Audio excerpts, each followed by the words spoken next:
Bonjour les amis, bonjour à toi. Aujourd'hui c'est le dernier épisode de la vie de Sainte Geneviève. C'est une femme exceptionnelle. Elle disait souvent, rien n'est impossible à Dieu. Ouais. Tout ce qu'elle demandait à Dieu, elle l'obtenait. Vous vous rappelez de son histoire ? À l'âge de 7 ans, il y a l'évêque romain qui s'arrête chez elle et qui la rencontre et qui lui dit « Est-ce que tu veux devenir religieuse ? Est-ce que tu veux te consacrer à Dieu ?» Et là, elle dit « Oui, je le veux !» Et puis après, sa maman, vous vous rappelez, l'empêche d'aller à l'église et sa maman devient aveugle. Et finalement, avec un peu d'eau qui venait du puits, que Geneviève a béni, ses yeux, les yeux de la maman, peuvent s'ouvrir à nouveau. Et elle comprend que sa fille a une grande mission. Tu sais que toi aussi, tu as une mission. Toi aussi, tu es unique pour Dieu. Alors bien sûr, Geneviève, ça se voit fort, parce que à l'âge de 7 ans, mais toi, peut-être que Dieu t'a déjà appelé, peut-être que Dieu te parle. D'ailleurs, c'est sûr, il te parle. Il suffit juste de répondre, il suffit juste d'écouter, et de dire à Dieu, mais vas-y, parle, Seigneur, je suis là. Et il va te parler, et il va te montrer quelle est ta mission. Et puis, à 15 ans, elle devient... Elle devient sœur. Elle devient vierge consacrée. Hop! Voilà, comme ça, non, mais il faut mettre un beau voile. Voilà. Ah. C'est important, le voile. Il ne faut pas qu'on voit tes cheveux. Parce que toute ta vie est donnée à Dieu. Et tes cheveux aussi. Voilà. Heureusement qu'on n'est pas une femme, hein. Ensuite, ah oui, ses parents montent au ciel. Et puis, qu'est-ce qui se passe ? Elle a environ 22 ans. Attila la brute. Attila, c'était une terreur. Eh bien, tout le monde a peur dans Paris. Elle dit non, on va prier. Elle prie et Attila ne passe pas par Paris. Épargne Paris. Waouh, la puissance de la prière. Et toi, qu'est-ce que tu en penses ? Est-ce que tu pries souvent ?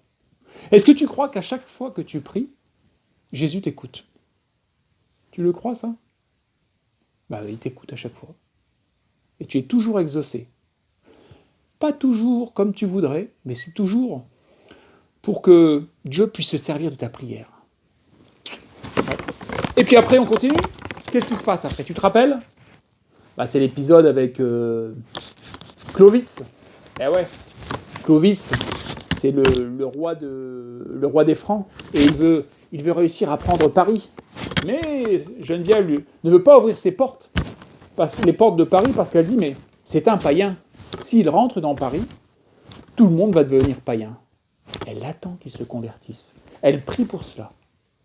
Et vous vous rappelez, il se marie avec Clotilde, qui est chrétienne, mais il ne veut pas se convertir. Et c'est lors d'une bataille où il parle à Dieu. Il est en train de perdre la bataille et dit à Dieu, « Oh, Dieu de Clotilde, si je gagne la bataille, si tu me fais gagner la bataille, alors je recevrai le baptême. » Avec 3000 soldats, il gagne la bataille, et après, avec 3000 soldats, il se fait baptiser à Reims par Saint Rémy.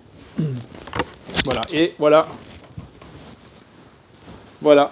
qui représente pour moi la conversion de Saint Rémy. Regardez, la belle croix ici, de la conversion de Clovis. Ouais, le Christ l'a transformé.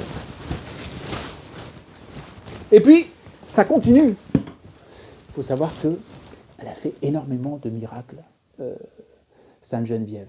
Plein de miracles. Une fois, elle allait à Laon, et juste avant d'arriver à Laon, il y avait, on l'appelle, un garçon de 9 ans qui était paralysé. Elle le guérit. Une autre fois, une petite fille tombe dans un puits. Elle avait 4 ans. Elle est restée, paraît-il, 3 heures sous l'eau. Elle la ressuscite. Donc elle prie, c'est Dieu qui la ressuscite, qui lui redonne la vie. Quand elle priait, Dieu l'écoutait, parce que son cœur était pris par Dieu. Et donc Dieu se servait d'elle pour faire des miracles. Et puis, elle était amie avec Clovis, avec Clotilde, mais à 45 ans, Clovis meurt. Donc elle a réconforté Clotilde, bien sûr, elle était près de Clotilde. Et figure-toi que quelques semaines après, c'est à son tour. Elle était devenue vieille, elle avait déjà près de 89 ans, et elle ne pouvait plus se lever. Elle était couchée dans son lit. Et là, tout le monde sentait que c'était la fin, qu'elle allait bientôt monter au ciel. Alors, tout le monde venait pour avoir des conseils auprès d'elle, pour pouvoir demander la bénédiction. Et elle bénissait les gens. Et puis, elle est partie au ciel. Et là, il y a un enterrement. Toute la ville de Paris était là. Une grande procession. C'était très très beau. Et puis après, on pourrait se dire, mais voilà, elle est morte. Eh ben non. Après, ça a continué. Figurez-vous que... Là, déjà 6 minutes.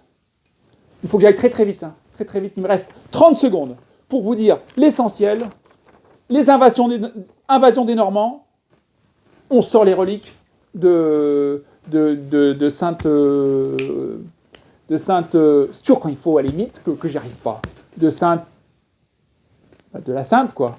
Et puis, il y a des fièvres, il y a des épidémies, on sort encore les reliques. En fait, il y a la guerre, à chaque fois qu'il y avait la guerre, on sortait les reliques et toujours Paris était épargné. Et même à la guerre, pareil, la guerre 14, la guerre 40, toujours elle est là pour les protéger. C'est une sainte géniale. Priez souvent pour elle, surtout en ce moment avec le Covid-19. À bientôt, je vous salue tous.